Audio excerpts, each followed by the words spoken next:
আরজিকর কাণ্ডের ৩৪ দিন পার তদন্ত করছে সিবিআই। ইতিমধ্যে ঘটনাস্থলে তথ্য লোপাট নিয়ে সরব হয়েছে জুনিয়র ডাক্তার সহ বিভিন্ন রাজনৈতিক দল।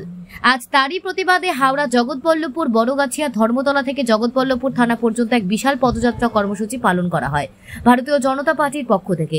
এই পদযাত্রায় উপস্থিত ছিলেন ভারতীয় জনতা পার্টির পশ্চিমবঙ্গের রাজ্য সভাপতি সুকান্ত মজুমদার সহ বহু নেতা ও কর্মীরা। মশাল হাতে কয়েকশো কর্মী প্রায় ১.৫ কিলোমিটার পায়ে হেঁটে জগৎবল্লভপুর থানা পর্যন্ত যান এবং সেখান থেকে বিজেপির রাজ্য সভাপতি সুকান্ত মজুমদার মুখ্যমন্ত্রী পদত্যাগ দাবি করেন। পাশাপাশি তিনি আরো বলেন, কি বললেন শুনে নেব।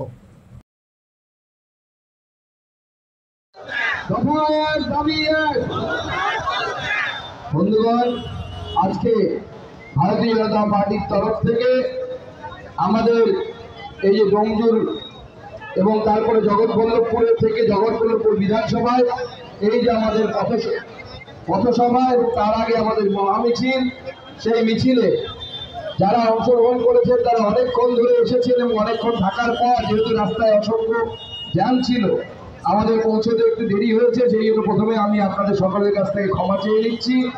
আমাদের মঞ্চে অনেক বিশিষ্ট নেতা উপস্থিত আছেন, আমাদের শ্রীরামপুর সাংগঠনিক জেলার নেতা আমাদের মোহন আদকদা উপস্থিত আছেন আমাদের রাজ্যের নেতা মনোজ পান্ডেদা উপস্থিত, রাজ্যের আরো অনেক নেতা। একদিকে আছে আমাদের সুশান্ত বেরা, নীলাঞ্জন দা, আমাদের বহু সিনিয়র লিডার। আমাদের নীলাঞ্জন দা তমলুক জেলা থেকে এখানে দায়িত্ব নিয়ে এসেছেন, নীলাঞ্জন অধিকারী তিনি উপস্থিত আছেন। আমাদের পাশের জেলা হুগলি সাংগঠনিক জেলার সভাপতি ভাই তুষার মজুমদার তিনি উপস্থিত আছেন। আমাদের সিনিয়র লিডার একজন কৃষ্ণাদি, যিনি অবিভক্ত হুগলি জেলার সভাপতি ছিলেন, প্রাক্তন সভাপতি কৃষ্ণাদি উপস্থিত আছেন। আমাদের মন্ডল সভাপতিগণ, স্থানীয় মন্ডল সভাপতি, আমাদের এখানকার গত বিধানসভার প্রার্থী থেকে শুরু করে আমাদের আরেকজন জিএস কৌশিকদা এবং অন্যান্য যারা উপস্থিত আছেন, অনেক আমাদের পার্টির কার্যকর্তা কর্মী যারা উপস্থিত আছেন, সাধারণ মানুষ, পথচলতি মানুষ, দোকানদার ভাইরা, আপনাদের সকলকে আমি নমস্কার প্রণাম জানিয়ে আপনাদের সাথে দু চারটি কথা আপনাদের সামনে বলতে। আপনারা জানেন আরজিকর কাণ্ডে ৯ তারিখে একটি ভয়ঙ্কর ঘটনা পশ্চিমবঙ্গের বুকে ঘটল। আমরা কি দেখলাম? রাত্রিবেলা একটি মেয়ে ৩০-৩১ বছর বয়স, তিনি পোস্ট গ্রাজুয়েট করছিলেন, অর্থাৎ MBBS করার পর টেস্ট মেডিসিন অর্থাৎ বক্ষ বিশেষজ্ঞ আমরা যাকে বাংলায় বলি, তাতে তিনি পোস্ট গ্রাজুয়েট করছিলেন আরজিকর মেডিকেল কলেজ থেকে। হঠাৎ করে সকালবেলা তার মৃতদেহ পাওয়া গেল। তার বাড়িতে প্রথম যখন ফোন গেল হসপিটাল কর্তৃপক্ষের কাছ থেকে, বাবা মার কাছে ফোন গেল, ফোন গিয়ে চলে গেল যে আপনি কি অমুকের মা বলছেন? বলছে হ্যাঁ বলছি, আপনার মেয়ে একটু অসুস্থ হয়ে পড়েছে, তাড়াতাড়ি আপনারা আরজিকর মেডিকেল কলেজে দৌড়তে আসুন। বাবা মা চিন্তায় পড়ে গেলেন, গাড়ি নিয়ে দৌড়তে শুরু করলেন আরজিকর মেডিকেল কলেজের দিকে। যেতে যেতে আরো একবার ফোন এলো। ভাবুন, প্রথম ফোনে বলা হলো যে আপনার মেয়ে অসুস্থ হয়ে পড়েছে, তাড়াতাড়ি আসুন। আবার ফোন এলো, দ্বিতীয় ফোন। কি ফোন এলো? এবার ফোন এলো আপনার মেয়ে অজ্ঞান হয়ে গেছে, সেন্সলেস হয়ে গেছে, তাড়াতাড়ি আরজিকর মেডিকেল কলেজে আসুন, আমরা তাকে হসপিটালে ভর্তি করেছি। আরো কিছু দূর মা বাবা চিন্তায়, ঠিক যেমন আমরাও কারো না কারো মা বাবা, আমিও দুটো মেয়ের বাবা। এখন এই পশ্চিমবঙ্গের এই অন্ধকার সময়ে আমার মেয়েও বাইরে বেরোলে পরে আমি সারাক্ষণ ভয়ে থাকি, যতক্ষণ না সে বাড়ি ফিরছে, যে কোন সময় কোন অঘটন ঘটে যাবে। সেরকম প্রত্যেকটি মা বাবা তার দুশ্চিন্তার মধ্যে থাকছে যে আমার মেয়েটার কি হবে, আমার মেয়েটা পড়তে গেছে, ফিরবে তো ঠিক মতো নাকি আমি সঙ্গে যাব। সেই মা বাবাও, আরজিকর কাণ্ডের মা বাবাও, আমাদের অভয়ের মা বাবাও সেই চিন্তায় দৌড়তে আরজিকর পৌঁছচ্ছিল। হসপিটাল পৌঁছানোর আগে তৃতীয় ফোনে কি জানানো হলো? আপনার মেয়ে সুসাইড করেছে। একই ঘটনা, তার তিনবার ফোন, তিন রকমের ঘটনা। প্রথমে অসুস্থ, দ্বিতীয়বার সেন্সলেস, আর তৃতীয়বার বলা হলো যে কি না সে সুসাইড করেছে। মাননীয় মুখ্যমন্ত্রী, আপনি কাকে বাঁচানোর চেষ্টা করছেন? আমাদের একটা প্রশ্ন, কাকে রক্ষা করার চেষ্টা করছেন? সেটা যারা আন্দোলন শুরু করেছিলেন তারা হয়তো কিছুটা ভিতরে ঢুকে গেছেন, ভারতীয় জনতা পার্টি মনে করছে জাস্টিস এখন আমরা পাইনি, ন্যায় আমরা এখনো পাইনি। ন্যায় তখনই পাবো যখন মুখ্যমন্ত্রীর চেয়ার থেকে মমতা বন্দ্যোপাধ্যায়কে টেনে নামাতে পারবো, সেই সময় আমরা ন্যায় পাবো। তার আগে আমরা ন্যায়। আমাদের মুখ্যমন্ত্রীর ভাষা দেখে কেন ভয় পাচ্ছি জানেন? মাননীয় মুখ্যমন্ত্রী, আমি বলছিলাম কিছুক্ষণ আগে, বলছেন আসামকে অশান্ত করে দেবো, ঝাড়খণ্ডকে অশান্ত করে দেবো, অমুককে অশান্ত করে দেবো। ঠিক সেই সময় বাংলাদেশে কিছু পট পরিবর্তন হলো। ওখানে একটি উগ্রপন্থী সংগঠন ছিল আনসারুল বাংলা, সেই আনসারুল বাংলার সভাপতি জসিমউদ্দিন সে জেলের ভেতরে ছিল, তাকে ছেড়ে দেওয়া হলো। মুখ্যমন্ত্রী এই কথা বলার পর তার ভাই জসিমউদ্দিন বেরিয়ে এসে বাংলাদেশ থেকে বলছে, দিদি তোমার কাছে আবেদন জানাই বাংলাকে নরেন্দ্র মোদীর হাত থেকে স্বাধীন করার জন্য।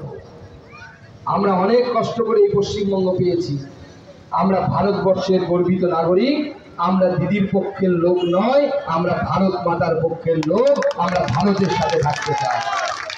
তাই বন্ধুগণ, মাননীয় মুখ্যমন্ত্রীর দূর অভিসন্ধিকে শুরু চিনুন। উনি ঝাড়খণ্ডের সাথে যোগাযোগ ব্যবস্থা বন্ধ করে দিচ্ছেন, ন্যাশনাল হাইওয়ে বন্ধ করে দিচ্ছেন, যেটা তার এখতিয়ারের মধ্যে পড়ে না। উনি বন্ধ করে দিচ্ছেন, তার ইঞ্জিনিয়ারদেরকে ইস্তফা করিয়ে দিচ্ছেন ডিবিসি থেকে, যেটা ভারত সরকারের সংস্থা, সংবিধান অনুসারে সেখানে পশ্চিমবঙ্গের প্রতিনিধিত্ব থাকার কথা। মাননীয় মুখ্যমন্ত্রী ভারতবর্ষের মধ্যে পশ্চিমবঙ্গকে একটি পৃথক দেশ তৈরি করার চেষ্টা করছে।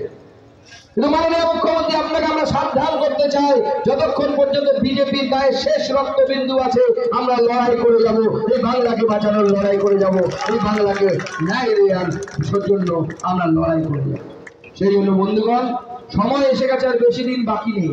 2007 সালে রিজার্ভ মামলা হয়েছিল, তখন মুখ্যমন্ত্রী ইনসাফ ইনসাফ করে চিৎকার করতেন, আর সেই ইনসাফে যারা বাধা ছিলেন সেই সমস্ত অফিসারদেরকে নিয়ে এসে আজকে মুখ্যমন্ত্রী পদে বসাচ্ছে। মুখ্যমন্ত্রীর একটাই নীতি, কাজ ফারালে কাজের বেলায় কাজী, কাজ ফুরলেই কাজের বেলায় কাজী, কাজ ফুরলেই বাড়ি। আর আপনার ভবিষ্যৎ, আপনার ছেলের ভবিষ্যৎ কি হবে মুখ্যমন্ত্রীর নিয়ে চিন্তা নেই। মুখ্যমন্ত্রী সেখানেও একটা স্ট্যাগ লাইন আছে মুখ্যমন্ত্রীর নীতি, পরের ছেলে করবো আনন্দ, আমি আর ভাইপো করবো আনন্দ। আপনার ছেলে কি হবে সেখানে মুখ্যমন্ত্রীর চিন্তা নেই। চাকরি বাকরি, আপনি চেন্নাই যাবেন, বেঙ্গালুরু যাবেন, যান, মুখ্যমন্ত্রীর চিন্তা নেই। ভাইপো ঠিক আছে কিনা সেটা দেখা যায়। ভাইপোকে হয়তো আগামী দিনে উনি উপমুখ্যমন্ত্রী করবেন নভেম্বর মাসে, আমরা খবর পাচ্ছি। ফিরাজ হাকিম সাহেবকে সরিয়ে নাকি অতীন ঘোষকে মেয়র করবেন, এরকম একটা খবর পাচ্ছি। আমরা খবরে রাখছি, নজরে রাখছি। যদি মুখ্যমন্ত্রী করেন, আপনার ওটাই হয়তো শেষ ডিসিশন হবে, শেষ সিদ্ধান্ত হবে। এরপরে আপনার সরকারকে হটিয়ে ভারতীয় জনতা পার্টির সরকার তৈরি। এবং সেখানে গিয়ে বলেছেন 3 মাসে ঘাটাল প্ল্যান হয় না, 5 বছর সময় লাগে। আবার এটাও বলেছেন যদি ঘাটাল মাস্টার প্ল্যান না হয় তাহলে 26-এর প্রচারে বেরোবে। তো রাজ্য সরকারকে ইনিশিয়েটিভ নিতে বলুন, দেবকে নিজে ইনিশিয়েটিভ নিতে বলুন। দেব ভালো ছেলে, কিন্তু ভুল জায়গায় আছে। ভুল জায়গায় থেকে হবেটা কি? তৃণমূলে আছে এবং সে একজন ফিল্ম, এবং সবথেকে জনপ্রিয়তম সিনেমার হিরো বাংলার। তার হাতে সময় কোথায়? সে কেন্দ্রে যাবে, রাজ্যে যাবে। বিজেপিতে থাকলে কেন্দ্রীয় সমর্থন পেত? বিজেপিতে থাকলে কি কেন্দ্রীয় সমর্থনে? দেখুন, বিজেপিতে থাকলে পরে লোকসভাতে থাকতে হতো, সিনেমা করা যেত না। দেবের মতো আমাদেরও পার্টিতে সিনেমা আর্টিস্ট আছে যারা অ্যাক্টিভ সিনেমা আর্টিস্ট। আমাদের বিহারের 2জন মোস্ট জনপ্রিয় অভিনেতা, তারা আমাদের পার্টিতে আছে। তো তারা নিয়মিত লোকসভা করেন, নিয়মিত, এবং তাদের যদি কম্পেয়ার করেন দেবের সাথে, তাদের মানে অ্যাটেন্ডেন্স অনেক বেশি। কিন্তু তৃণমূল কংগ্রেস দলটাই তো এরকম, যে স্কুলের হেডমাস্টার মশাই আর অ্যাসিস্ট্যান্ট হেডমাস্টার মশাই মাতাল হবে, সেই স্কুলে ছাত্ররাও মাতাল হবে। ওদের অভিষেকই যায় না ওখানে।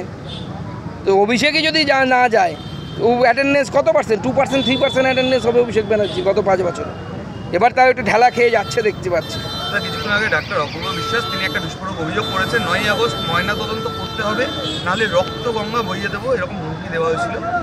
খাদুমিনীর বাড়ির আশেপাশে যিনি লোকাল কাউন্সিলর রয়েছেন, তিনি এই করেছেন।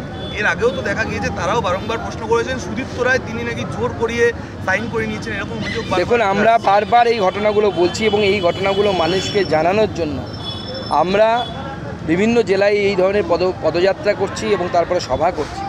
তার কারণ হচ্ছে আমরা মনে করি না, তথ্য প্রমাণ পাওয়া যাচ্ছে যে এই ঘটনাকে ধামাচাপা দেওয়ার সর্বৈব চেষ্টা মুখ্যমন্ত্রী এবং তার টিম করেছিল।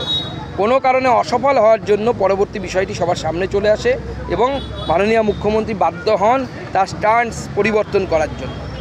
অতএব যারা এই ঘটনার জন্য দায়ী, অর্থাৎ সে খুন করেছে, রেপ করে শুধু একজন বা দুজন তারা নয়, যারা এই সিস্টেম দিয়ে পুরো ঘটনাটাকে ধামাচাপা দেওয়ার চেষ্টা করেছিলেন, সেই মমতা বন্দ্যোপাধ্যায়কে অপসারণ করতে হবে, পদত্যাগ করতে হবে। সেই জন্যই বিজেপি স্লোগান তুলছে দফা ১ দাবি ১ মমতার পদত্যাগ। নিরপেক্ষ অভিজ্ঞতা জেরা করা হচ্ছে।